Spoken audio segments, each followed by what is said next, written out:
Bon, je vais faire le cours que je vais enregistrer en fait aujourd'hui parce que en fait il a été enregistré l'année dernière mais l'enregistrement n'était pas bon, donc je préfère le refaire. Voilà, ce qui me donne l'occasion de faire un cours en vrai. J'aime bien ça. Voilà. Et je me suis trompé parce que je pensais qu'on avait cours la semaine dernière, donc je l'avais préparé, j'ai mis 14 novembre 2016. Donc voilà, c'est une manière tout ça aussi de me faire réapparaître un an plus tard par rapport à ceux qui peuvent regarder le cours qui a été enregistré dans le flux, etc. Bon, et de faire fonctionner le problème de la rétention tertiaire en fait, et tout ce que ça veut dire une rétention tertiaire. N'oubliez pas que c'est une rétention tertiaire. Le prof a un an de plus, il n'a pas tout à fait la même tronche, etc. Voilà. Et parfois en plus ça ne marche pas les enregistrements, etc. Alors, je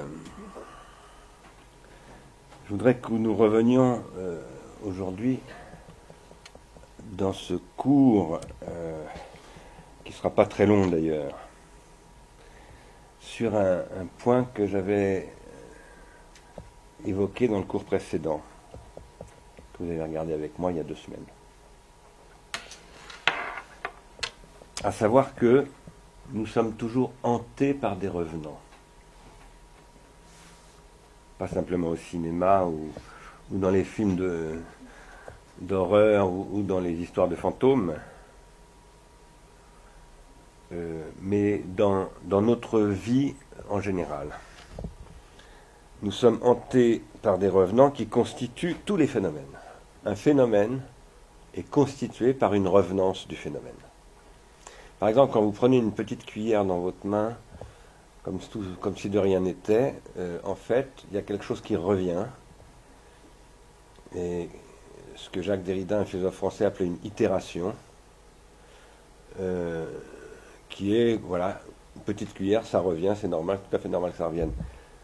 Mais pour quelqu'un qui arrive d'Asie, qui ne s'est jamais servi de petite cuillère, en quoi que maintenant il y a des petites cuillères en Asie, bien entendu, mais il n'y a pas si longtemps que ça, une petite cuillère, c'était pas évident. Et par contre, si je vous mets des baguettes, vous verrez que c'est pas évident non plus. Donc, l'habitude, d'une façon générale, c'est la revenance de quelque chose, en règle générale. Vous comprenez ce que je veux dire? J'ai l'habitude de me servir d'une petite cuillère ou j'ai l'habitude de me servir de baguette.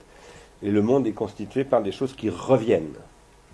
Et qui, en tant qu'elles reviennent, sont des revenances, sinon des revenants. Voilà. Mais je pense que parmi ces revenances qui constituent le monde, c'est-à-dire la répétition tout simplement, l'habitude, il y a des revenants ou des revenances d'un type un peu spécial. Par exemple, dans Mon oncle d'Amérique, la mémoire de René Ragnaud, ici présent, que vous voyez en train de jouer donc le personnage d'un jeune homme. Il était jeune à cette époque-là, Depardieu. Il était beaucoup moins moche qu'aujourd'hui quand même. Hein. Vous voyez, Depardieu, voilà, c'est un jeune cadre, vous vous souvenez, hein, il est directeur d'une petite usine de textile. Vous vous souvenez du film? Vous l'avez vu, le film? Oui. Et à chaque fois qu'il se passe un truc important, hop, il y a un personnage qui le télécommande en fait. Il est hanté par Jean Gabin. Jean Gabin, qui était ce que j'avais appelé l'autre fois dans un autre cours, une vedette du cinéma français, qui représentait la France même pour beaucoup de gens. Il y a d'ailleurs, si vous regardez quand vous venez à Paris, il y a pas mal de péniches qui s'appellent Jean Gabin pour attirer les touristes. Parce que tous les Japonais, tous les Chinois savent qui est Jean Gabin. Vous ne le savez pas, mais eux ils le savent. C'est Paris, Jean Gabin. Et c'est un type qui est typiquement représentatif du français de l'époque, c'est-à-dire des années 30, 40, 50. Il est devenu célèbre dans les années 30, avec un très grand metteur en scène français qui s'appelle Marcel Carné. Voilà. Et d'autres, bien entendu. Cela étant, est-ce que vous voulez bien éteindre un des boutons, parce que je trouve qu'il y a trop de lumière par rapport à... Voilà. C'est un peu dur cette lumière. Merci beaucoup. Cela étant, si nous pouvons admettre que Gérard Depardieu, qui joue ici René Ragnaud, si René Ragnaud joué par René Depardieu peut être hanté par Jean Gabin, si nous pouvons admettre ça, ça ne nous paraît pas finalement complètement absurde, même si c'est un peu bizarre au début. dans le film de René, vous vous souvenez, vous êtes en train de voir un truc, puis d'un seul coup, paf, vous voyez un extrait de film, ou une image fixe d'un film, par exemple celui-là. Un autre moment, c'est un extrait de film avec Jean Marais qui est en train de se battre. C'est bizarre comme truc. En fait, il vous fait rentrer dans la conscience du personnage. D'accord? Dans sa conscience ou dans son inconscient, peut-être. Peut-être pas dans sa conscience. Parce que René Ragnaud n'a pas consciemment en train de répéter une scène qu'il a vue au cinéma. En réalité, là, il fait le Jean Gabin. Parce qu'il y a une scène comme ça avec Jean Gabin, où Jean Gabin est beaucoup plus vieux, il parle comme ça. C'est un gros dur qui parle à un moutard, comme on disait quand j'étais petit, et qui lui explique comment faut vivre, mon petit gars. Voilà. Et Ragnaud, lui, qui a vu Jean Gabin au cinéma, il fait semblant d'être... Voilà, il se prend pour Jean Gabin, il se prend pour un vieux qui a de la bouteille. Il est en train d'expliquer là à un jeune ouvrier, en fait, en lui disant, d'accord, mais tu fais pas de perruque, parce que c'est dangereux de faire de la perruque. Vous vous souvenez de cette scène? Il explique au môme que, d'accord, il peut faire ci, il peut faire ça, mais il a accès aux machines et tout ça, mais il ne vient pas bosser au noir. Voilà. Parce que, je ne sais plus pourquoi. Alors, si c'est possible, ce genre de truc, et finalement, si nous acceptons cette espèce de mise en scène un peu bizarre, quand même, on nous fait intervenir des vieux films dans un film, etc., c'est parce que ça renvoie une réalité de notre conscience, en règle générale. Chaque fois que nous vivons quelque chose, ce que vous vivez en ce moment même, par exemple, le cours que je suis en train de vous donner, eh bien, chaque fois que quelque chose nous arrive et que nous vivons quelque chose, comme par exemple ce cours, nous mettons en œuvre des structures cinématographiques de la conscience, qui existent bien avant que n'existe le cinéma en tant que tel. Qu'est-ce que j'appelle cinématographique ici? J'appelle cinématographique ce qui procède par montage. Et quand vous m'écoutez, si vous m'écoutez donner mon cours, et si je vous demande maintenant qu'est-ce que je dis depuis 10 minutes, je vous l'ai déjà dit, si je ne vous l'ai pas dit en vrai, j'ai dû vous le dire en enregistrement,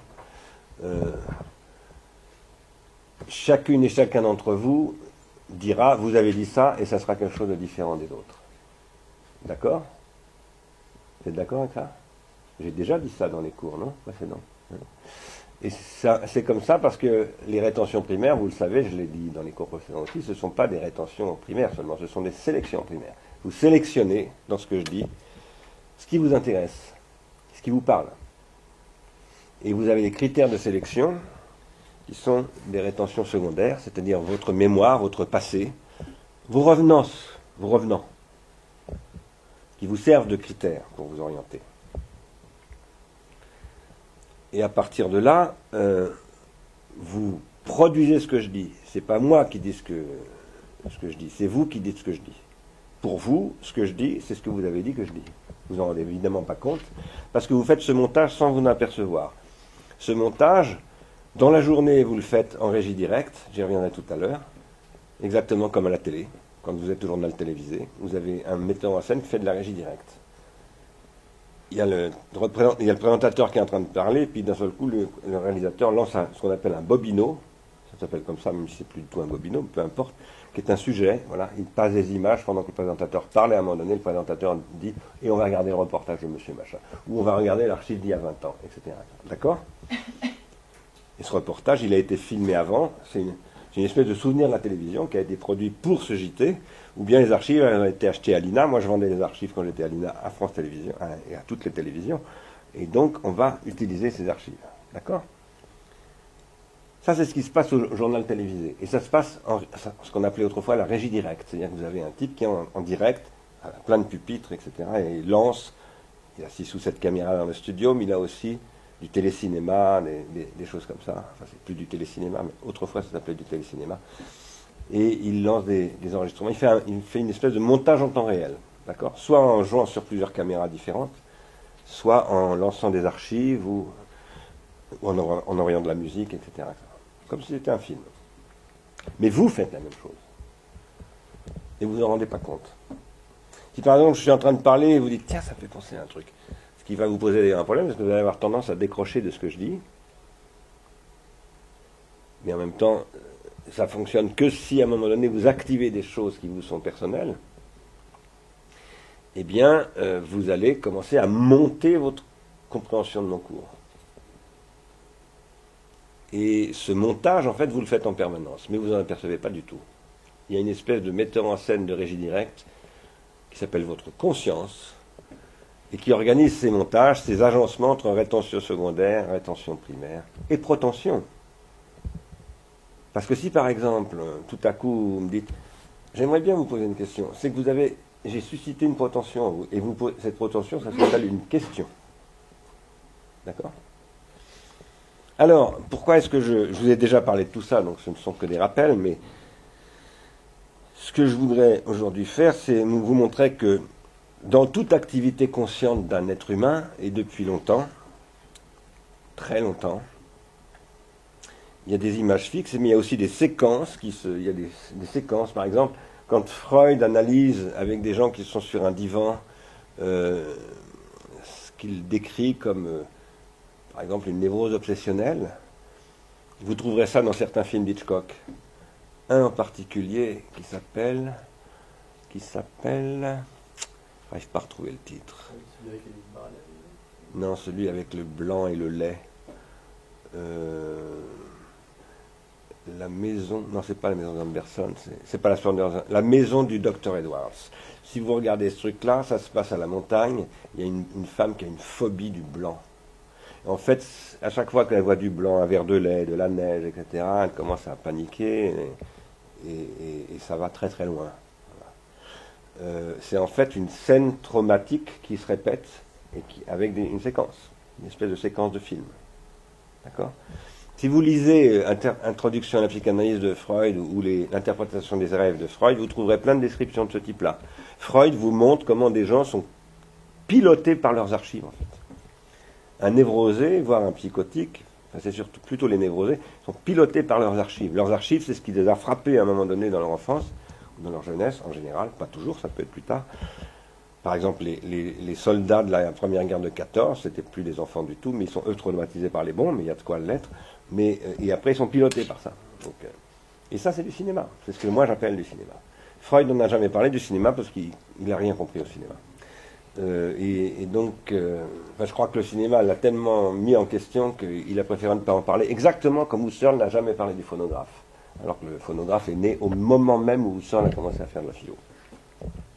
Quoi qu'il en soit, ce que je suis en train de vous dire, c'est que ce qu'on appelle le cinématographe, que pratiquent les cinéastes depuis plus de 100 ans maintenant, dont Alain Resnais, dont Alfred Hitchcock, etc., c'est une concrétisation matérielle sous forme de rétention tertiaire de ce que vous faites dans tous les cas. Et c'est pour ça que ça marche, sinon ça ne marcherait pas. C'est-à-dire que c'est une extraction de la structure de votre et de mon et de nos fonctionnements psychiques, mais qui va avoir un effet de transformation de cette structure de fonctionnement. Par exemple, tout à l'heure, nous disions, regardez une longue scène qui dure 15 minutes à écouter Bernard Herrmann, la cantate, etc., etc. Aujourd'hui, les gens n'arrivent plus.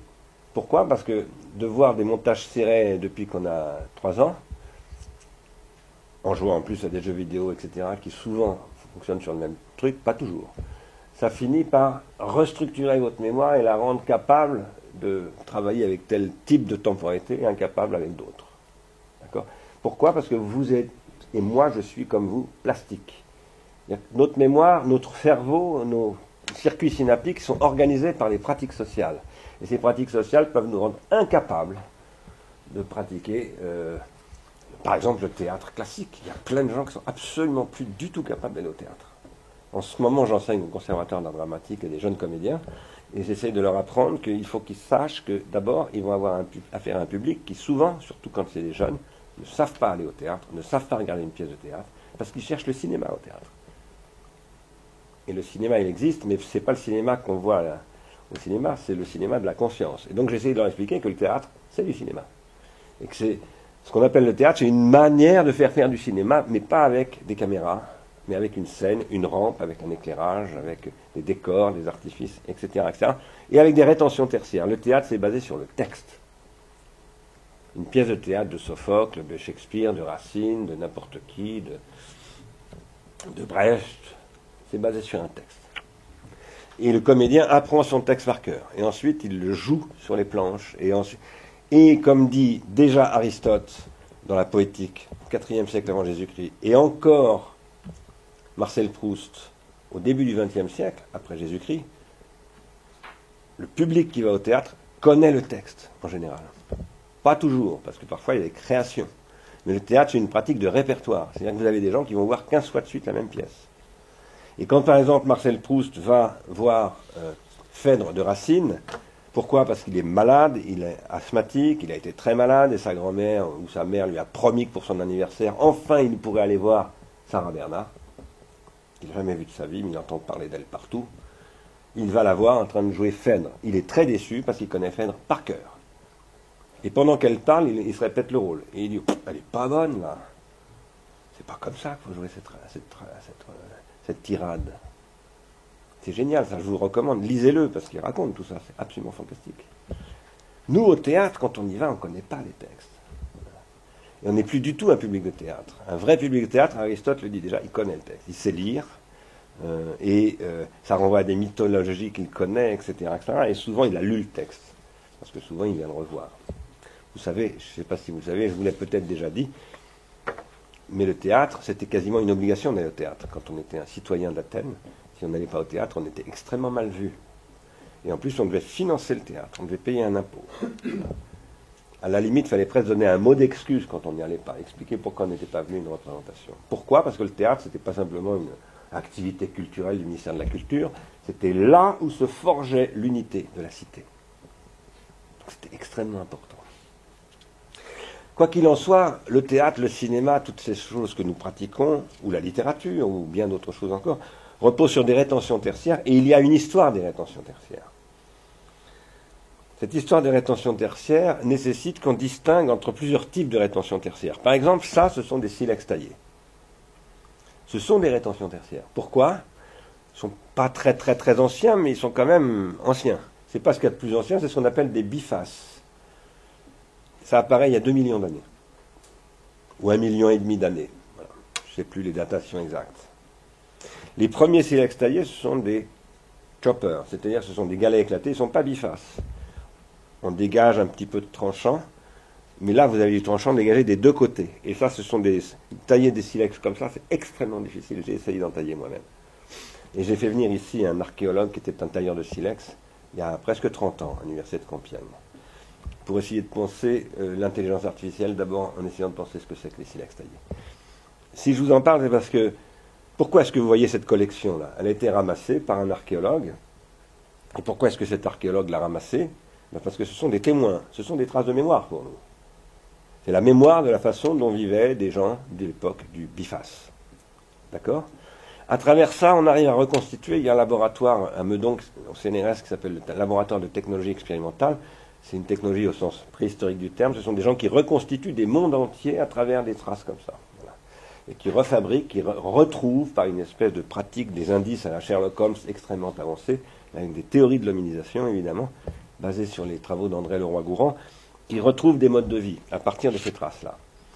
Et ces traces, elles servent aux archéologues aujourd'hui pour repenser ce qu'était l'homme il y a 2 ou 3 millions d'années, mais elles servaient aussi aux hommes de l'époque pour se souvenir des modes de production. C'est-à-dire que l'outil taillé est en lui-même un souvenir de la façon dont on doit le tailler. Et il y avait toute une économie. À cette époque-là, tous les hommes préhistoriques taillaient du silex. C'était vital pour eux. Ça remplaçait les griffes et les crocs de leurs prédateurs. Les ours, les lions, etc. Ils avaient des griffes et des crocs. Eux, ils n'avaient ni griffes ni crocs, donc il fallait qu'ils se fabriquent leurs griffes et leurs crocs. C'est ça, les silex taillés.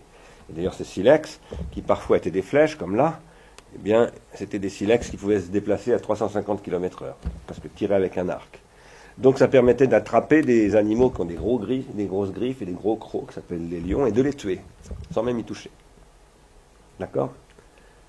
Ça, c'est très important. Ça s'appelle l'exosomatisation, c'est-à-dire la production en dehors de son corps d'organes vitaux parce que sans eux, on ne peut pas vivre, mais qui ne sont pas vivants.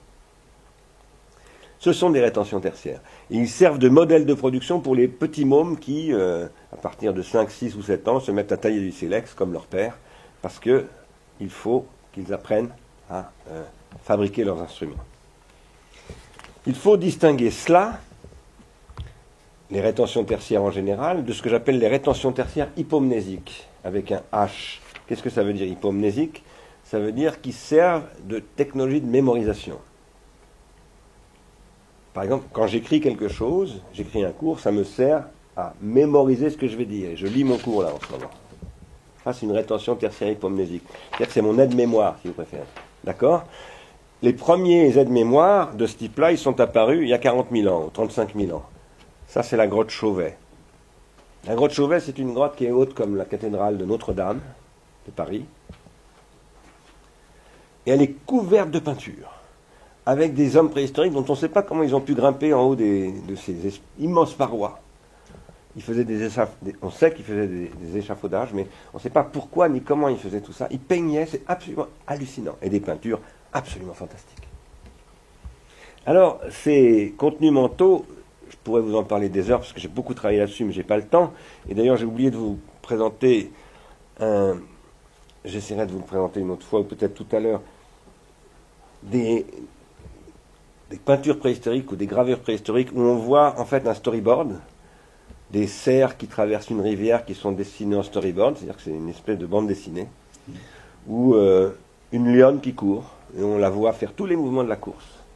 On croirait un storyboard de cinéma, on croirait un chronophotogramme de Étienne Jules Marais, celui qui est à l'origine de l'invention du cinéma. Mais ça date d'il y a 30 000 ans, 35 000 ans.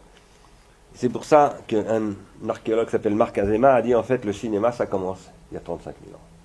Parce que le cinéma, qu'est-ce que c'est? C'est l'extériorisation de nos façons mentales de nous représenter le monde et la transformation de notre façon de nous représenter le monde par le fait de l'extérioriser. Et ça, c'est ce qui commence là, à la grotte Chauvet. Alors ça commence peut-être ailleurs, mais ça commence à cette époque-là. Cette époque s'appelle le Paléolithique supérieur.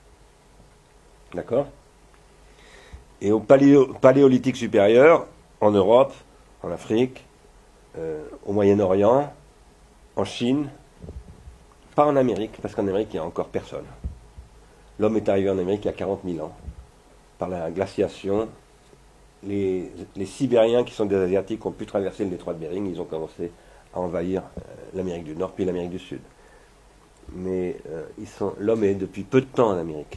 Par contre, ça fait 3 millions qu'il est en Afrique, 2 millions au moins qu'il est au Moyen-Orient, et je ne sais pas exactement combien de temps qu'il est en Europe occidentale. À partir de ces rétentions tertiaires hypomnésiques, c'est-à-dire pourquoi est-ce qu'elles sont hypomnésiques? Parce que là, vous voyez ce qu'ont vu les hommes préhistoriques. Il y a 31 000 ans, 35 000 ans, les archéologues ne sont pas tous complètement d'accord sur la datation, peu importe. Disons, au Paléolithique supérieur. Vous voyez ce qu'ils ont vu. Par exemple, vous voyez que, du côté de Chauvet, c'est-à-dire dans les Cévennes, il y avait des rhinocéros, il y avait des lions, il y avait toutes sortes d'animaux qui n'existent plus. Et que ces gens-là les dessinaient très bien. Par exemple, ces lionnes-là, elles sont absolument magnifiques si on les regarde de près. Ça c'est ce qui va permettre de transmettre des contenus mentaux. Les silex taillés ne permettent pas de transmettre des contenus mentaux. Ils permettent de transmettre des comportements sensorimoteurs, des gestes. D'accord? Ça, c'est déjà fondamental. C'est déjà des rétentions tertiaires. Mais à partir de là, on commence à transmettre des représentations. Comment on voit les animaux. Et l'homme aussi, puisqu'il y a un livre de Georges Bataille. Essayez de le lire. Il se lit très vite. Il s'appelle Lascaux ou la naissance de l'art. Et Georges Bataille raconte ce qu'il a vécu la première fois qu'il a vu les peintures préhistoriques, puisqu'il a été invité par l'abbé Breuil dans les années 40 à venir visiter la grotte de Lascaux, qui a été découverte en 1941, je crois, ou 42. Et il raconte ce qu'il a pensé en regardant ces peintures. Et je vous recommande de le regarder, de lire ce livre, Georges Bataille étant un très très grand écrivain et un penseur aussi. Quoi qu'il en soit, ces rétentions tertiaires hypomnésiques, elles sont à l'origine de ce qui va devenir des idéogrammes, en Chine, en Égypte, en Mésopotamie, également en Amérique, puisqu'il va y avoir les écritures aztèques aussi. Et c'est ce qui va conduire à ce que j'appelle les rétentions tertiaires hypomnésiques orthothétiques. Je les note comme ça, R3O, orthothétiques. Qu'est-ce que ça veut dire, orthothétique? Ça vient de orthotès, qui veut dire en grec poser exactement. Orthos, ça veut dire droit exact. Thésis, thèse, ça veut dire poser. L'écriture orthothétique, c'est ce qui pose exactement, ce qui écrit exactement. Pour être plus précis, ça désigne l'écriture alphabétique. Quand vous lisez un texte de Platon ou de Shakespeare,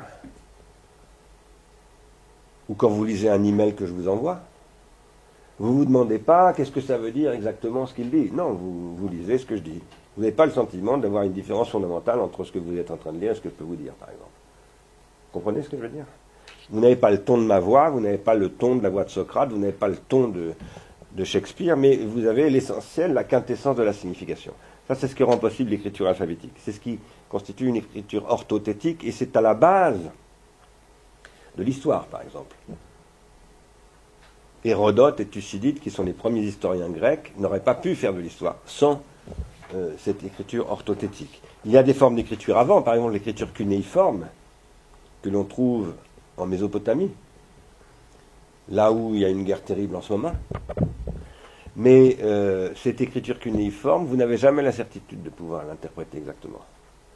Il y a un livre très précis là-dessus de Jean Bottero qui s'appelle La Mésopotamie, où il explique que voilà, on ne peut jamais être absolument certain parce qu'il y a des éléments de contexte qu'il faut avoir pour interpréter ce que veut dire l'écriture cunéiforme, qui est constituée par 600 signes. L'écriture chinoise, qui est ici, elle est constituée par 30 000 signes.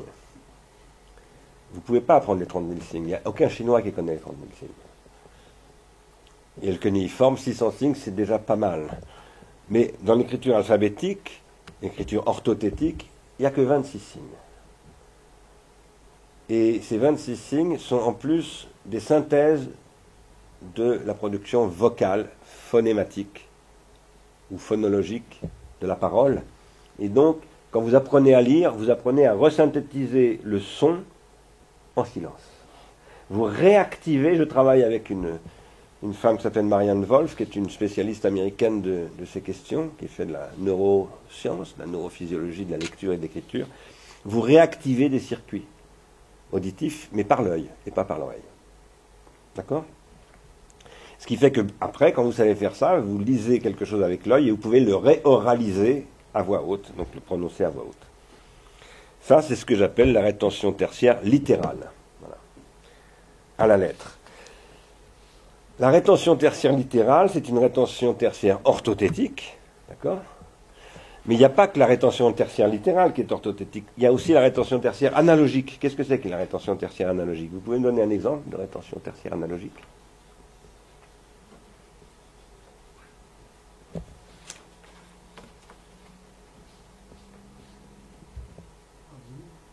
Un vinyle, par exemple. Ouais. Très bon exemple. Une rétention tertiaire analogique, c'est une rétention tertiaire qui consiste à enregistrer exactement des fréquences de son, par exemple, sur un vinyle. Et ça permet de restituer, comme là, ce sont des phonographes utilisés au cinéma, au début du cinéma parlant. C'est même, non, c'est même pas pour le cinéma parlant, c'est pour le cinéma accompagné de musique. Ces deux phonographes sont derrière un écran de cinéma.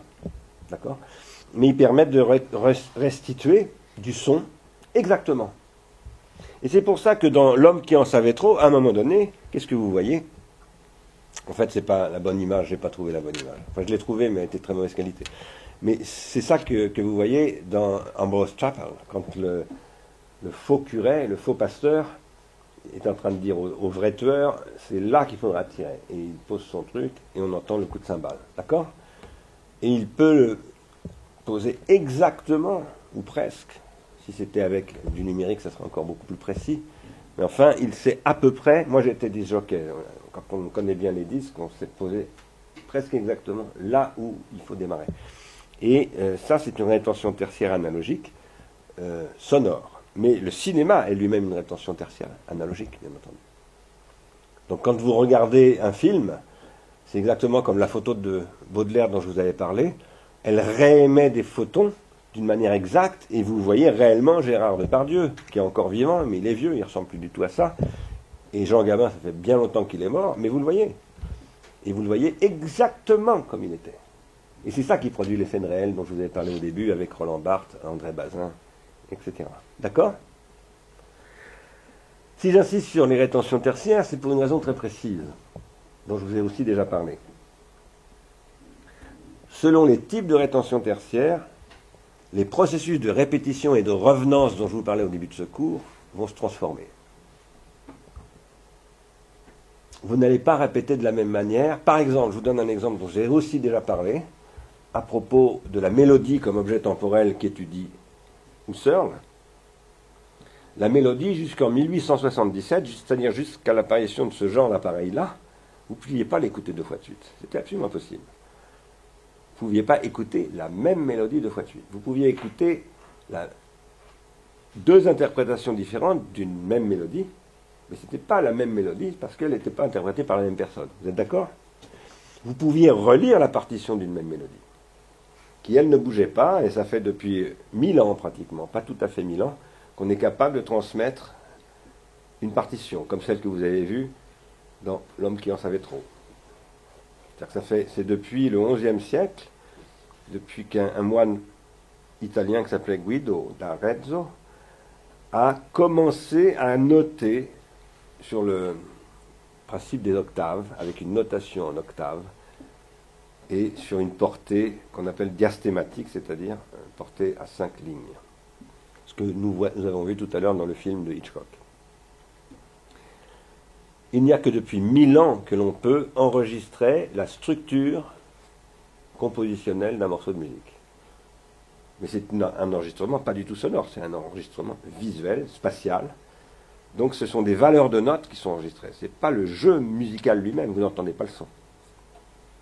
Tandis que depuis 1877, depuis qu'en France Charles Cros et aux États-Unis Thomas Edison ont fabriqué un truc qui n'était pas comme ça, parce que c'était des tambours, comme vous le savez certainement, au départ, des tambours en étain, qui enregistraient des vibrations, et quand on avait joué 5 fois de suite le même enregistrement, il était mort. Parce que l'étain était très fragile, était très instable. On l'utilisait parce que ça permettait de le graver très facilement avec une aiguille qui vibrait, mais en même temps, quand on le rejouait, il était fichu au bout de 5 fois, quoi. On ne pouvait plus écouter après. Et puis avec les vinyles, qui ont un gros défaut, alors il y a eu d'abord les vinyles de première génération, les 78 tours, puis les micro-sillons, ça c'est un micro-sillon. Il y avait un gros problème, c'est que la poussière se met au fond du sillon. Et à un moment donné, les vieux vinyles, s'ils n'ont pas été très bien entretenus, on a un peu de mal à les écouter. Le CD, c'est numérique. Le numérique, c'est pas de la rétention tertiaire analogique, c'est de la rétention tertiaire numérique, justement. Et ça permet une répétition sans perte de signal presque infinie. Mais ça, j'y reviendrai plus tard. Ce que je veux vous dire, c'est qu'avec l'enregistrement sonore de la musique, à partir de 1877, dans tous les cas, vous pouvez écouter 2 fois le même morceau de musique. Et ça, c'est la première fois que c'est possible. Et Husserl ne le voit pas. Il n'en prend pas conscience.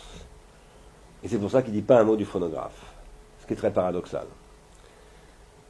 Si je vous en parle, moi, avec tellement d'insistance, c'est parce que je crois que, comme le disait Gilles Deleuze dans un des premiers cours que je vous ai donné, vous vous souvenez, quand Gilles Deleuze disait « le cinéma, la conscience a toujours fait du cinéma sans le savoir », c'est ce que dit Bergson.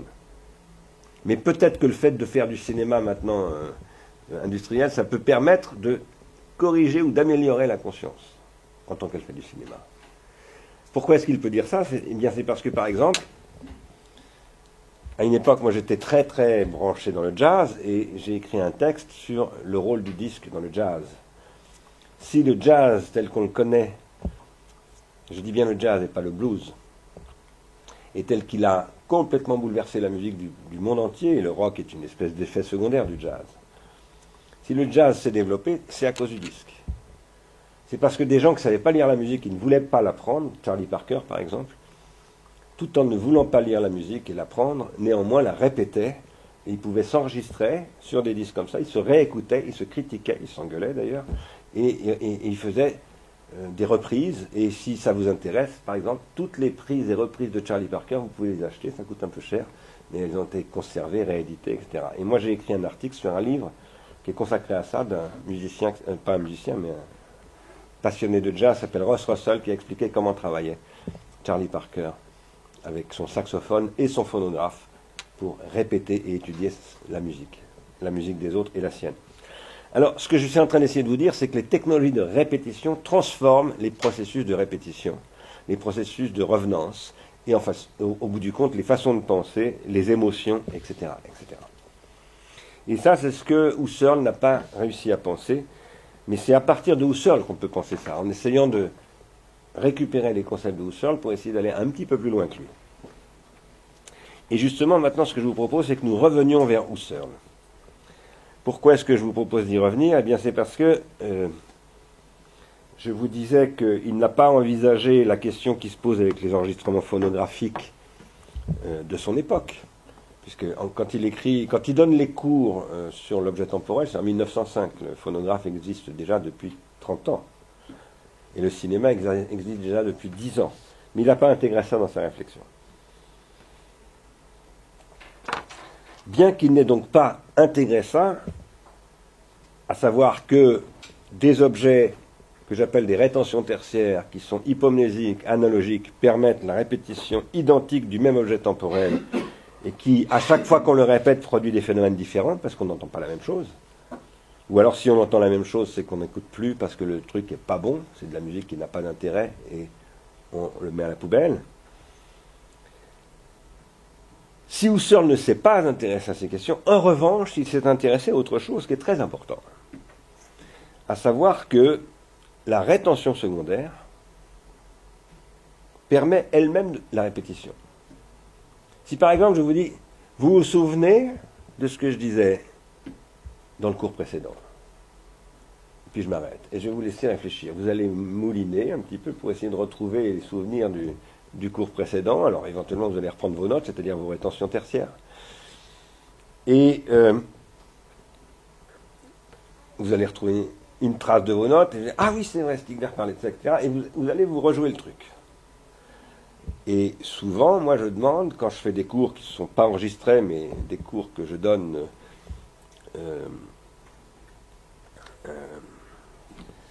en présentiel, je demande toujours à mes étudiants un petit peu de se souvenir du cours précédent. Et quand je demande ça, qu'est-ce que ça produit? Eh bien ça produit chez les étudiants, en tout cas qui sont attentifs et qui essayent de faire ce que je leur demande, ça produit une espèce de résumé, un best-of ou une espèce de bande-annonce de mon cours. Voilà. Ah ouais, il avait dit ça. Et donc c'est une contraction en quelques secondes ou quelques dizaines de secondes d'un cours qui a duré 1 heure ou 1 heure et demie. Vous faites ça tout le temps. Vous n'en rendez absolument pas compte, mais vous faites ça absolument en permanence. Et à d'ailleurs des niveaux extrêmement variés, parce qu'il y a des niveaux qui sont infraconscients complètement. Par exemple, dans votre bagnole, il y a plein de trucs que vous réactivez, vous n'en apercevez pas, mais c'est heureusement que vous les réactivez, parce que sinon, vous seriez de très dangereux conducteurs. Et tout ça, ce sont des processus d'habituation. Voilà. Ces processus d'habituation sont rendus possibles par quoi? Par le fait que ce que Husserl appelle une rétention secondaire, c'est ce que je peux répéter. Par exemple, je suis tombé amoureux de quelqu'un. Je lui ai pris la main, elle a pris la mienne, et on s'est embrassés. Et je vais me répéter ça 250 fois dans la soirée. C'est ça les histoires d'amour, ça commence comme ça. D'accord? Mais il y a d'autres histoires. Il y a d'autres histoires, je ne sais pas, vous êtes fasciné par une question, je ne sais pas moi, de sport ou de mathématiques ou une question politique, etc. Et vous allez réactiver les choses. Et vous allez considérer les choses. En réactivant votre mémoire de la chose, vous reconsidérez la chose. D'accord? Ça, c'est la possibilité de la répétition de l'expérience que vous avez eue de l'objet. Un objet qui peut être un objet concret, un objet matériel, ou un objet tout à fait abstrait. Si par exemple vous êtes sportif et que vous étudiez le tennis, vous faites du tennis, quand on est un sportif, un vrai sportif, on étudie le tennis, on ne tente pas d'y jouer. Vous allez retravailler la manière dont vous courez au filet, etc. Et c'est ça que fait un entraîneur, il vous apprend à faire ça. Moi en ce moment, je travaille à Plaine Commune, dans le nord de Paris, dans la banlieue de Seine-Saint-Denis. Et je suis en train de travailler sur un logiciel d'analyse de match de foot qui a été réalisé, qui est devenu un jeu vidéo, qui est absolument formidable, pour retravailler des mouvements et pour apprendre à des membres de la Seine-Saint-Denis à se poser les questions dont je vous parle là, mais à travers le foot, pas à travers le cinéma.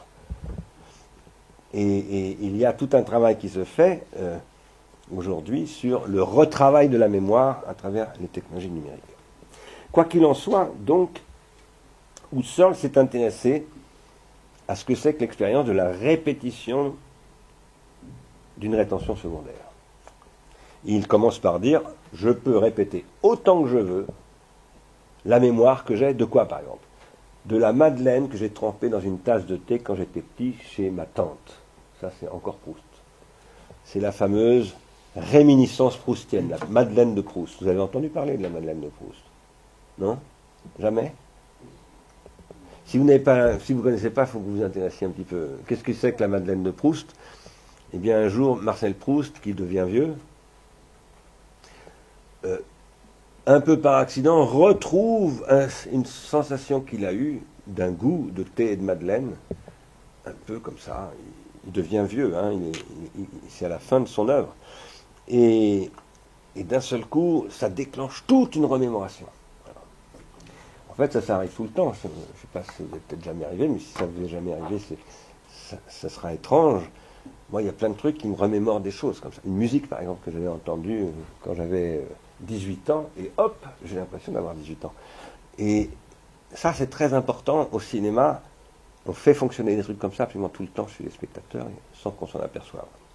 Mais chacun et chacune d'entre nous fonctionne comme ça, et comme dit Husserl, nous pouvons nous répéter à volonté un souvenir. Pour nous en délecter, par exemple, si c'est l'histoire d'amour dont je parlais tout à l'heure, pour y réfléchir, par exemple, comment je suis monté au filet dans tel match, pour 1000 raisons, en fait. Hein. On peut répéter les choses. Et si c'est possible, c'est parce que, pour Husserl, la mémoire, c'est en fait l'imagination. Quand je me répète quelque chose en mémoire, en fait, je réimagine. Donc, la mémoire, c'est une répétition de l'imagination de la même chose. Et de quelque chose que j'ai perçu antérieurement. C'est-à-dire que j'ai vécu. Mais je peux aussi, avec mon imagination, répéter des choses que je n'ai jamais vécues. Ça s'appelle des fantasmes. Ce que souligne Husserl, c'est que dans ce cas-là, quand je répète dans mon imagination un événement que j'ai vécu, ce qu'il appelle une rétention secondaire, je dispose d'une liberté dont je ne dispose pas dans le cas de la perception. Il dit ce qui distingue l'imagination de la perception, c'est que la perception, je ne suis pas libre, je suis asservi à ce que je perçois. Voilà. S'il fait froid, il fait froid, je ne peux pas me dire il fait chaud. Voilà. Je peux me raconter autant que je veux, oui, il fait chaud parce que j'ai froid, je crève de froid. Et je vais essayer de me convaincre qu'il fait chaud, je peux essayer, mais la réalité, c'est que le froid va gagner. Tandis qu'en imagination, j'ai une liberté qui n'existe pas dans la perception. Et alors, ça me permet, par exemple, dit Husserl, ici, de reparcourir, par exemple, le souvenir d'un concert. J'ai écouté un concert, imaginons que je sois pianiste, et que j'écoute un concert de piano, ici, au... Comment ça s'appelle? Au truc impérial, là. Au théâtre impérial, hein, où il y a de temps en temps des concerts. Des concerts un petit peu mièvres, d'ailleurs, en général. Hein. Imaginons que j'aille écouter un truc, je connais la pièce et tout ça, et j'essaye de dire, ah oui, il a ou elle a joué le truc comme ça. Et j'essaye de me remémorer le jeu, parce que je connais bien la partoche en plus, donc voilà. Qu'est-ce que je peux faire? Je peux reparcourir le souvenir du concert. Surtout si je connaissais la partition. Je peux dire, ah, il l'a joué ou elle l'a joué comme ça. Et je peux le rejouer comme ça a été, exactement comme ça a été. La représentation étant cela même un événement de la conscience interne, et elle a comme tels sont maintenant actuels, ses modes d'écoulement, etc. Il est en train de décrire que, voilà, c'est exactement comme quand j'étais au concert, en fait. Ça se présente de la même manière. Et je peux en toute liberté loger des fragments plus grands ou plus petits du processus représenté avec ses modes d'écoulement, etc. et le parcourir ainsi plus vite ou plus lentement. C'est-à-dire que je peux rejouer le concert que j'ai écouté, mais en le ralentissant. Puis à un moment donné, oh ouais, ça ne m'intéresse pas, je le balaye, j'accélère. On fait ça aujourd'hui avec les logiciels en permanence. Avec le doigt, on peut draguer un truc comme ça et passer à toute vitesse et accélérer.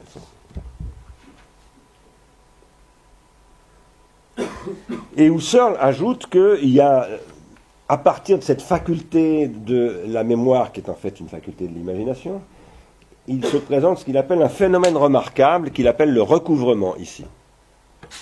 Qu'est-ce que c'est que ce phénomène remarquable? Eh bien, c'est le fait que le passé de Madurai m'ait donné précisément, tout simplement donné comme redonné de la durée. Qu'est-ce que ça veut dire? C'est un langage un petit peu austère. Il dit, je revis le concert que j'ai écouté hier, exactement comme je l'ai vécu. Dans la même durée. D'accord? C'est la redonnée de la durée. D'accord? Or, vous allez me dire, mais non, ça c'est pas possible. Comment voulez-vous qu'on redonne la durée exactement? Ben si, c'est possible avec des très très très bons musiciens qui respectent vachement la mesure, etc. Ils vont être capables, si vraiment ils ont l'habitude de travailler avec un chef, etc., d'être dans la mesure et ils vont être capables de rejouer le truc exactement dans la durée, à quelques millisecondes près, mais à l'oreille, c'est pas perceptible. C'est ça, les vrais musiciens professionnels, ils travaillent comme ça. Vous pouvez leur demander absolument n'importe quoi. Ce sont des espèces de machines. Ce sont des quasi-magnétophones. On peut faire ça. Je vous recommande un film extraordinaire de Fellini, qui est un film assez dur d'ailleurs, qui s'appelle Prova d'Orchestra, qui est un film sur un orchestre qui se révolte contre le chef d'orchestre. C'est assez extraordinaire. Et voilà, où il montre des musiciens italiens qui sont syndiqués, qui veulent se foutre en grève, etc. Enfin bref, il montre les très mauvais côtés des intermittents du spectacle, que tous les metteurs en scène et les patrons de cinéma critiquent en permanence, ils ne sont jamais contents. Et ça, c'est les conflits qu'il y a en permanence dans les productions artistiques. Mais ils montrent comment ils sont capables de jouer absolument n'importe quoi, comme on leur demande, n'importe comment. Voilà, c'est ça, le vrai musicien. Au sens de ce qu'on appelle, nous, les musiciens en musique classique, en tout cas. Dans ce type de formation qui est la formation issue du conservatoire. Alors, là, quand Husserl dit « le passé de ma durée m'est alors donné précisément, tout simplement donné comme redonné de la durée », c'est-à-dire exactement comme tel, c'est quand même assez exceptionnel qu'on arrive à redonner exactement la durée. Tout le monde n'est pas musicien d'abord. Et même chez les musiciens, c'est quand même pas évident de redonner vraiment la chose comme elle a eu lieu. C'est précisément la différence entre une rétention tertiaire orthothétique et une rétention secondaire. Là, je suis en train d'enregistrer ce que je suis en train de vous dire. J'enregistre aussi avec cette caméra, donc je fais un double enregistrement pour être sûr d'avoir un son pas trop pourri. Et lui, il ne se trompe pas. Il travaille au centième de seconde. Voilà. J'ai les centièmes de seconde là. J'ai même les millièmes. Non. Non, pas les millièmes. Je dis des bêtises. Et ce processus, il est rendu possible par quoi? Eh bien, par le transfert mécanique de l'enregistrement à une machine qui a un mécanisme complètement asservi. Au départ, c'est une machine quasi mécanique, parce que ce truc-là, c'est de la mécanique en réalité. Hein. C'est de la mécanique au sens de l'acoustique, c'est de la mécanique, vous êtes d'accord avec moi, au sens physique du terme. Hein. Donc, ça devient numérique. Voilà. Mais dans tous les cas, je peux asservir soit mécaniquement, soit numériquement un enregistrement pour le répéter au millième de seconde près, exactement à l'identique. D'accord ? Maintenant, si vous avez une platine classique pour les micro-sillons avec une courroie de transmission qui est un petit peu usée, vous n'aurez pas l'exactitude. Voilà. À la différence du numérique. Quoi qu'il en soit, si je vous en parle, c'est parce que une répétition absolument identique d'un objet temporel, c'est tout à fait possible avec des rétentions tertiaires analogiques. À l'oreille, de mémoire, c'est quand même pas si évident que ça. Et alors, c'est ce qu'on demande de faire aux comédiens. Et en ce moment, je travaille avec des comédiens. Les comédiens se transforment en machines. C'est ce que dit Diderot dans Le paradoxe sur le comédien. Et pourquoi? Parce qu'ils doivent être capables de répéter exactement un dialogue, un texte, sans se tromper du tout, y compris sur parfois des textes qui durent 3 heures. Hein. Connaître absolument tout, et en plus la temporalité qui a été donnée par le metteur en scène, etc.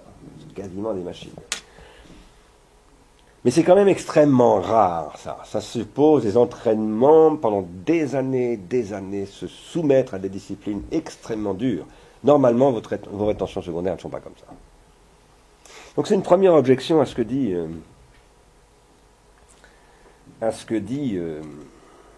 Husserl. S'il est vrai qu'un objet temporel n'est pas simplement constitué de rétention et de protension, d'autre part, et ça c'est ma deuxième objection, il est franchement impossible de répéter 2 fois de suite le même objet temporel. Vous avez bien compris ce que je suis en train de dire. Un objet temporel est constitué par des rétentions et des protensions. La première fois que vous, par exemple, vous écoutez un objet temporel, vous avez des protensions qui ne se sont pas remplies, comme dit Husserl, c'est-à-dire qu'elles ne sont pas accomplies. Par exemple, vous regardez ce film, là, de Hitchcock, qu'on a vu tout à l'heure, c'est la première fois que vous le voyez, vous ne savez pas ce qui va se passer à la fin. Est-ce qu'ils vont retrouver Hank? Bien sûr, comme c'est un film d'Hollywood, il y a toutes les chances qu'ils retrouvent Hank, mais en même temps, est-ce qu'ils vont vraiment, comment ils vont le retrouver, etc. Bon. Si vous le saviez, d'ailleurs, il n'y a plus de suspense, on est bien d'accord. C'est pour ça qu'on dit souvent, je vais te parler, il y a un film génial, mais je ne te dis pas la fin, parce que, voilà. On ne veut pas casser le processus protentionnel. D'accord? Mais une fois que vous l'avez vu, le film, vous avez acquis cette protension. Vous ne pouvez plus regarder le film la deuxième fois comme la première fois. Vous êtes bien d'accord? Puisque la deuxième fois, vous connaissez la fin du film. Ça veut donc dire que, en aucun cas, on ne peut répéter 2 fois de suite le même objet temporel. À l'identique. Parce que la deuxième fois ne peut pas être la même chose que la première fois, puisque la première fois, je n'avais pas eu la première fois, justement. Et donc je ne savais pas ce que j'apprends dans la première fois, etc., etc. Et la deuxième fois, je vais découvrir des choses que je n'avais pas vues la première fois, etc. Et c'est ce qui se passe quand vous regardez un film, vous avez peut-être commencé à vous en apercevoir avec ce cours, précisément. Quand vous regardez un film, vous le regardez une deuxième fois, une troisième fois, vous apercevez qu'il y a plein de trucs que vous n'avez pas vus au début. Quand c'est une œuvre, quand c'est un vrai film. Parce que quand c'est un truc bidon, comme on en voit beaucoup, il n'y a pas besoin de les regarder très souvent pour trouver ce qu'il y a derrière. Mais quand c'est vraiment un travail, comme par exemple quand Hitchcock dit « je ne vais pas faire ce que veut la production de Hollywood et je vais faire quelque chose qui casse le standard du blockbuster », c'est ce que vous avez dit à 3 ou 4 reprises, hein. Eh bien c'est parce qu'il a produit quelque chose, il faut un peu de temps. Ça fait de l'effet sur vous, mais au départ vous ne savez pas qu'est-ce qui fait de l'effet sur vous.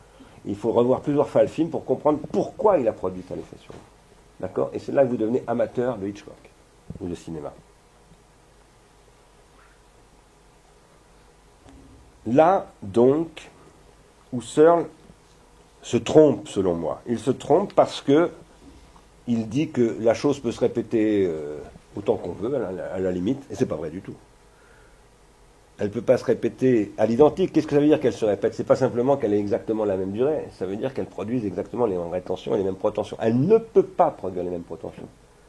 Même rétention, à la limite, pourquoi pas? En réalité, c'est pas vrai, parce que pour des raisons que je vous ai déjà dites, comme la rétention primaire, c'est une sélection primaire, la rétention secondaire, c'est une répétition d'une rétention primaire qui a eu lieu autrefois, et la deuxième fois, vous sélectionnez autre chose. Donc même ça, c'est pas possible. Mais ça, accordons à Husserl que peut-être dans certains cas, c'est possible. Par exemple, les musiciens dont je parlais tout à l'heure, ou les comédiens dont je parlais tout à l'heure. Mais la protension, ça ne peut pas être répété à l'identique.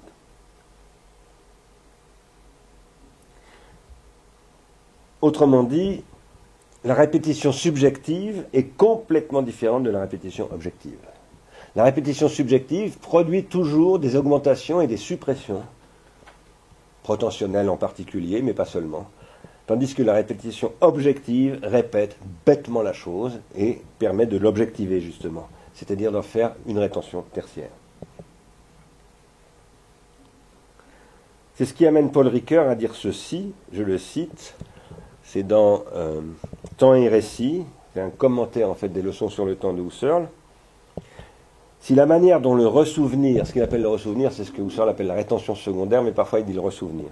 Si la manière dont le ressouvenir présentifie le passé diffère fondamentalement de la présence du passé dans la rétention, comment une représentation d'un objet temporel passé dans la rétention secondaire peut-elle être fidèle à son objet? Il dit ça parce qu'au départ, Husserl, vous vous souvenez, j'ai commencé par là, il dit qu'il y a une différence fondamentale entre la perception et l'imagination. Vous vous souvenez de ça? Et il dit, si on n'arrivait pas à distinguer fondamentalement la perception de l'imagination, ben on ne pourrait plus dire qu'il y a de différence entre le réel et l'imaginaire. Et à ce moment-là, on n'aurait plus de rationalité possible. La rationalité, c'est basé sur la perception. Il faut pouvoir authentifier et objectiver des choses. Et bon, ce que dit Paul Ricoeur ici, il est en train de se contredire en disant ça. Il est en train subitement de dire le contraire de ce qu'il disait au début. Voilà. Alors, maintenant, la question fondamentale, c'est le fait que, c'est ce que je vous ai dit plus récemment, que le début du cours, en fait, la mémorisation est toujours un processus de sélection et d'oubli. C'est-à-dire que mémoriser, c'est oublier. Et à chaque fois que je répète un souvenir, je continue à oublier, à sélectionner. Je ne me rends pas compte. C'est d'ailleurs pour ça que votre mémoire se déforme. Vous vous en rendez pas tellement compte parce qu'on n'est pas très vieux. Mais moi, j'ai 65 ans bientôt, et je m'aperçois qu'il y a des souvenirs, je ne sais plus du tout s'ils sont vrais ou pas. Je pose vraiment la question. Et ça m'arrive souvent d'aller vérifier auprès de copains ou en lisant des lettres, etc., de vérifier que ce n'est pas une construction de mon imagination. Ce n'est pas parce que je suis mythomane, ce que je suis peut-être par ailleurs, mais c'est que la mémoire, avec le temps, transforme tout.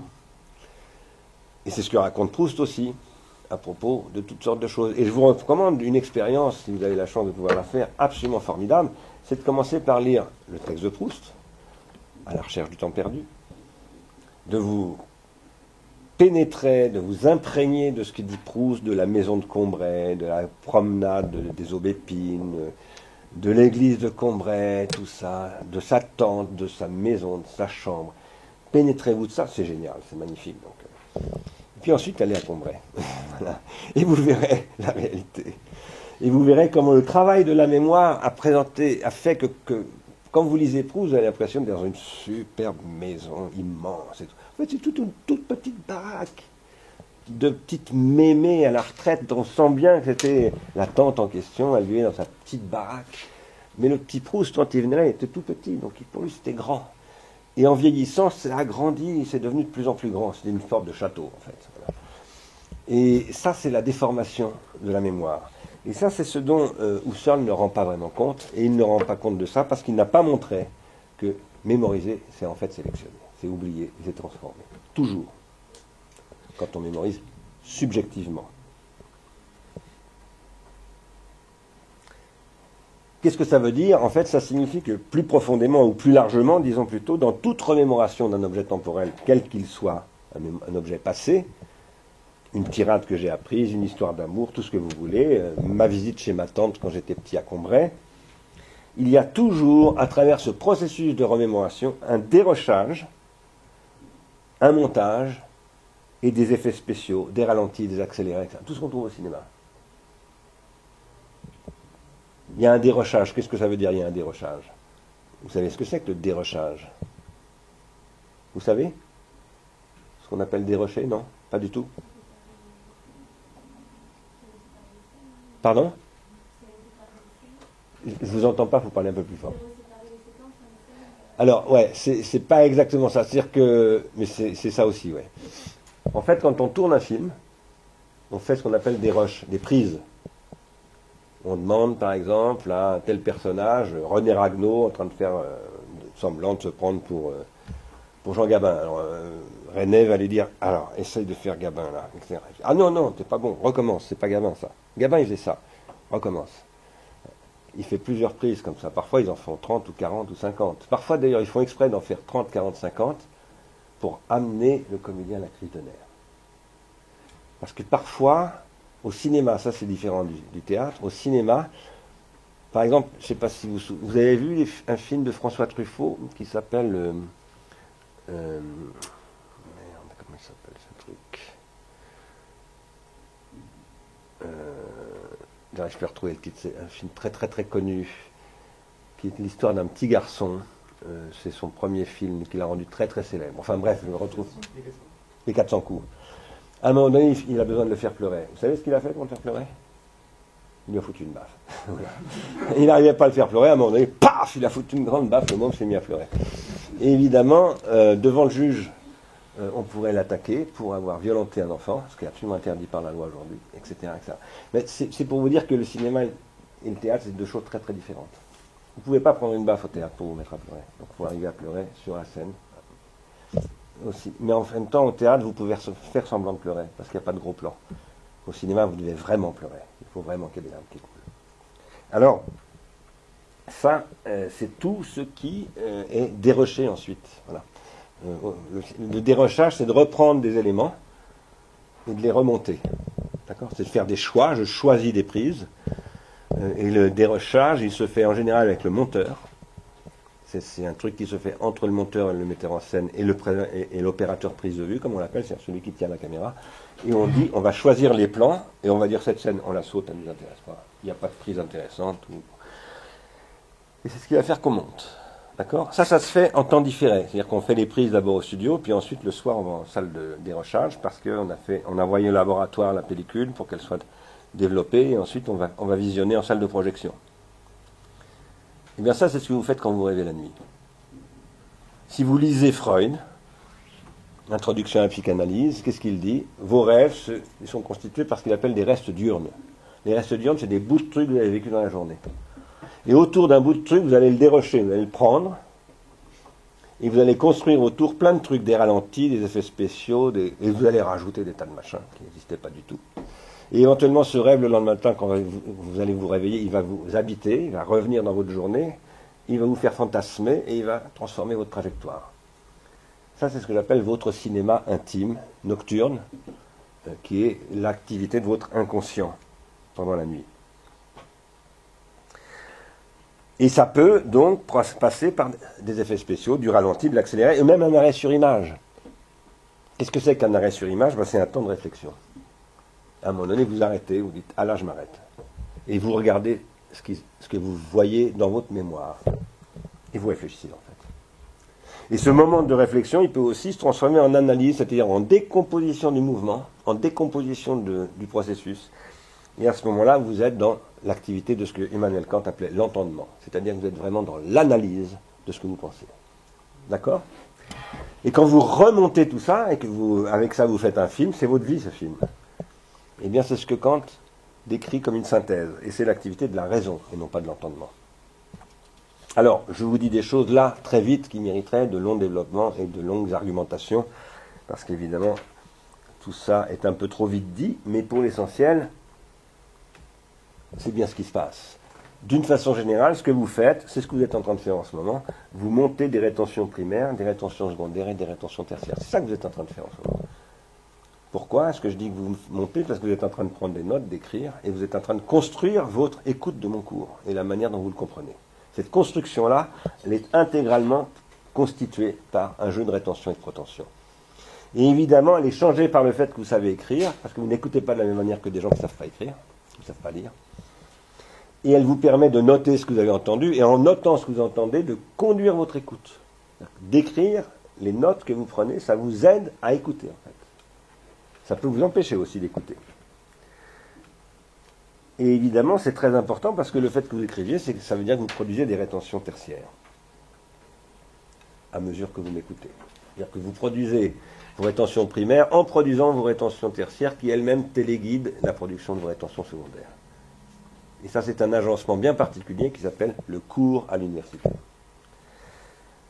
Alors, il y a toute une histoire des rétentions tertiaires. Je vous ai parlé des silex taillés, je vous ai parlé des peintures rupestres, du cinéma, du théâtre, de l'écriture. J'aurais pu vous parler des tableaux, des sculptures, des monuments, de plein de choses. En fait, quand vous baladez dans une ville, il n'y a que des rétentions tertiaires, partout. Vous ne vous en rendez pas compte parce que pour vous, c'est une rue, c'est un bâtiment, c'est un magasin, c'est la mairie ou le monument aux morts. Et en fait, tout ça, ça constitue des rétentions tertiaires. Par exemple, au-dessus de la mairie, il y a écrit liberté, égalité, fraternité. C'est une rétention tertiaire. Ça s'appelle la devise de la République française. Et il y a des trucs comme ça absolument partout. Et il y en a qui ne sont pas écrits, il y en a qui sont représentés par ce qu'on appelle des emblèmes, des allégories, etc. Par exemple, au palais de justice, vous avez généralement une statue avec une balance, etc. Mais tout ça, ce sont des choses dont on ne se rend pas compte et qui ont été énormément transformées depuis une cinquantaine d'années ou une centaine d'années par la publicité, qui recouvre tout ça avec les néons lumineux, avec les écrans maintenant, les écrans Samsung qui sont partout, etc. Mais tout ça, c'est une évolution absolument extraordinaire des rétentions tertiaires qui modifie nos rétentions primaires et secondaires et nos protensions. Et c'est fait pour ça. Parce que la publicité, c'est fait pour modifier nos protensions. Vous aviez l'intention de, je sais pas quoi, aller faire une petite course dans le bois de Compiègne, dans la forêt de Compiègne, et finalement vous allez bouffer un sandwich pourri en buvant un coca. Et donc, vous faites exactement le contraire de ce qu'aurait produit une course dans Compiègne. Voilà. Enfin, une course dans la forêt de Compiègne.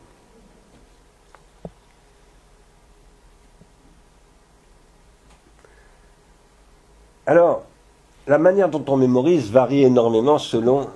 voilà, si vous suivez ce cours, par exemple, et que vous avez un peu ce qu'on appelle les prérequis pour le suivre, vous allez avoir une capacité de mémorisation. Mais si je demandais à des mômes de 10 ans ou à des gens qui n'ont aucune culture écrite de suivre ce cours, ça ne marcherait pas du tout.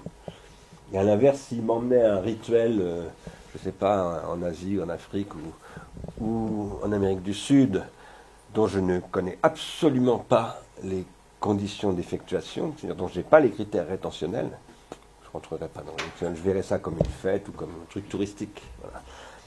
Ce que je veux dire, c'est qu'un événement, c'est toujours l'agencement entre des rétentions secondaires et des rétentions primaires qui sont produites par l'événement et que je sélectionne à travers mes rétentions secondaires.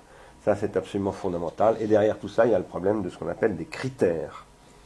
Suivre un cours à l'université, c'est acquérir des critères communs. C'est-à-dire des critères pour tel type de cours. Vous parliez tout à l'heure des logiques floues de Ziad Zalila ou de je ne sais pas qui. Voilà. Il vous apprend à lire Aristote, machin. Il vous transmet des critères qui sont considérés être des critères certifiés par une discipline. Et tout ça, ça permet finalement de constituer des savoirs. C'est extrêmement important. Avec un grand problème, c'est qu'au début, je vous dis d'un cours, tout le monde entend quelque chose de différent. Si à la fin du cours, tout le monde continue à entendre quelque chose de différent, c'est que je vous ai rien appris. C'est-à-dire qu'il faut qu'à un moment donné, je vous amène finalement à dire oui, une rétention tertiaire, c'est ça. Même si on a tous des rétentions secondaires complètement différentes, on a une compréhension commune des rétentions tertiaires. Sinon, il n'y a pas de savoir. Et s'il n'y avait pas de savoir de ce type-là, c'est-à-dire s'il n'y avait pas de métastabilisation d'une compréhension d'un critère, on ne pourrait pas faire voler d'avions, on ne pourrait pas faire conduire des voitures sur des routes, il n'y aurait que des morts, les avions s'écraseraient, rien ne marcherait. D'accord ? Et je dis ça en parlant de la technologie, mais c'est vrai de tout. C'est vrai de toutes les formes de vie qui sont constituées par le partage. Alors tout ça, ça procède de ce que Sigmund Freud, dans ce livre, appelle la projection. Qu'est-ce que c'est que la projection ? Vous connaissez cette espèce de truc qu'on entend toujours depuis que je suis petit et encore maintenant à l'école, c'est celui qui le dit qui y est. Voilà. Par exemple, tu accuses quelqu'un de mensonge, c'est parce que c'est toi le menteur. Voilà. Et tu projettes sur l'autre ce qui en fait te hante comme étant ta culpabilité. Ça a été théorisé par Freud dans ce livre-là. Il appelle ça la projection. La projection, ça consiste toujours à projeter chez l'autre, sur l'autre, ce qui vient de moi, en prétendant qu'en fait, ça vient de l'autre et que ça vient vers moi. D'accord ? C'est un mécanisme extrêmement important, extrêmement complexe. Mais ce processus, s'il n'existait pas, le cinéma ne marcherait pas. Parce que vous ne pourriez pas vous mettre à la place de l'autre, et vous ne pourriez pas intérioriser l'autre, ni projeter sur l'autre vos propres histoires. Parce que vous attribuez à René Ragnaud, à tous ces gens-là, des choses qui vous sont propres. Vous n'en rendez pas compte du tout, sinon, si ce n'était pas le cas, ils ne s'animeraient pas. Ce ne seraient pas des personnages réels pour vous. Ce ne seraient que des espèces de photons qui se baladent sur un écran, ou des gens qui jouent à faire des trucs, vous n'y croiriez pas. En fait, vous y croyez. Dès que vous rentrez dans un film, en tout cas s'il est bon, au bout de quelques secondes ou quelques minutes, vous avez totalement oublié que vous êtes au cinéma, vous êtes dedans. Et vous êtes sur la scène. Et ça, c'est ce que raconte, en fait, le film La Rose pourpre du Caire. La réalité, c'est que, en effet, Cecilia monte vraiment sur l'écran. Et que, je ne sais plus comment s'appelle l'autre, il descend vraiment dans la scène de Cecilia. Pourquoi ? Parce qu'il y a un moment où il y a l'opposition entre l'artificiel et le réel, entre l'imaginaire et le perceptuel, est dépassée par le cinéma. Et si ça ne se passe pas, le film ne marche pas en fait. Et c'est comme ça tout le temps. Alors chez les enfants, par exemple, ça se voit très très bien. Vous allez vous emmener un petit gamin voir Zorro au cinéma. Quand il ressort, il est tout comme ça, excité comme Zorro. Voilà. En fait, vous aussi, vous êtes comme ça. Comme vous n'êtes plus des enfants, vous n'allez pas montrer devant tout le monde que vous êtes encore des enfants finalement. Parce qu'on est tous des enfants au cinéma. Et parce qu'on rentre dans le truc, tout comme l'enfant, vous lui racontez un conte de fées, il rentre à mort dedans. Évidemment, un adulte, il faut des éléments un peu plus structurés pour qu'il rentre dedans. Mais il rentre dedans jusqu'à la fin de sa vie. C'est la force des histoires.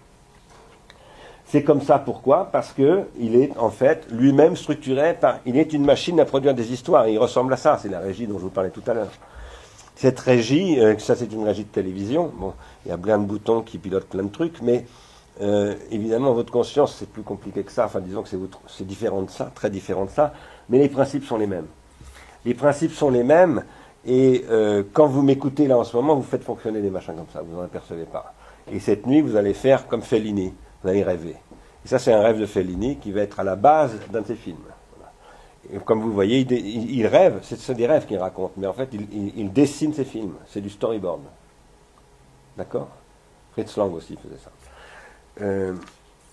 Donc nous sommes toujours en train d'agencer la perception et l'imagination pour produire ce type de truc. C'est ce que Fellini explique. Là, c'est lui qui est en train de parler. Dans Intervista, c'est au début d'Intervista, Fellini qui est en train d'expliquer qu'il rêve, qu'il fait des films en rêvant. C'est ce qu'il raconte dans Intervista. Et en fait, vous en rendez pas compte, mais il est en train de raconter son rêve, il réalise son rêve, c'est le film qui s'appelle Intervista, et vous rentrez dans le rêve. Vous rêvez avec lui. C'est pour ça que le film fonctionne. Après, il y a des trucs qui sont produits un peu étranges entre la veille et la vie nocturne, qui sont par exemple des agencements entre la régie directe dont je vous parlais tout à l'heure et le cinéma. Ça s'appelle le télécinéma, ça a commencé dans les années 60, mais ça on en reparlera peut-être plus tard. Je vais m'arrêter là. Je ne sais pas quelle heure il est, mais là mon cours est terminé. Je ne veux pas commencer le cours d'après, puisqu'en fait, comme il est enregistré, je ne voudrais pas l'anticiper. Donc on peut discuter si vous voulez, si vous avez des questions, et puis sinon, on finira un petit peu plus tôt que d'habitude.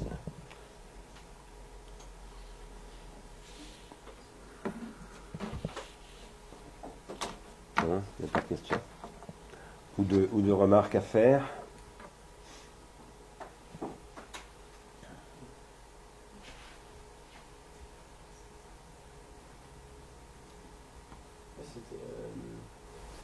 Toutes ces histoires, justement, de montage par l'esprit, des souvenirs, finalement le fait qu'on crée autour des souvenirs des choses qui n'existent pas, ça me fait beaucoup penser aussi au film Valse avec Bachir. Je sais pas si... Je crois pas que je l'ai vu, on en a déjà parlé, mais je crois que je ne l'ai pas vu, non. Ah, ok. Ah, j'en ai pas, Pardon? Oui, j'en ai peut-être déjà parlé, ouais, peut-être que je regarde. Non, je crois pas que vous m'en ayez... C'est pas vous qui m'en avez parlé. On m'en a déjà parlé, mais c'est pas vous qui m'en avez parlé. Dites, continuez, mais je vais finir par le regarder. C'est un film documentaire qui a été réalisé par un Israélien, en fait, donc qui raconte, mais dont c'est un dessin animé, mais un dessin animé documentaire, genre tout est dessiné, mais c'est vraiment tout est vrai, c'est des vraies interviews, etc. Et donc en fait, ça raconte donc l'histoire de soldats qui étaient au massacre de Sabra et Shatila, et en fait, tous ces souvenirs ont été occultés par leur cerveau, et donc en fait, ils essayent de les retrouver. Et donc évidemment, il y a des parts de faux et de réel dans ce dont ils se souviennent, et essayer justement de déceler ce qui est vrai, ce qui est faux dans tout ça. Et donc ils font appel à des psychologues, etc., qui expliquent des expériences. Par exemple, par montage, on montre à des gens des photos quand ils étaient enfants, ils étaient à une fête foraine, des choses comme ça où ils n'étaient jamais. Et on essaie de leur convaincre qui ils étaient, et tout le monde est là, ah oui c'est vrai, je me souviens de ce jour-là, etc. Donc en fait, ils expliquent un peu pas mal de processus cognitifs et psychologiques comme ça par lesquels... D'accord. Mais je vais essayer de le trouver et de le voir. Il n'y a pas d'autres interventions.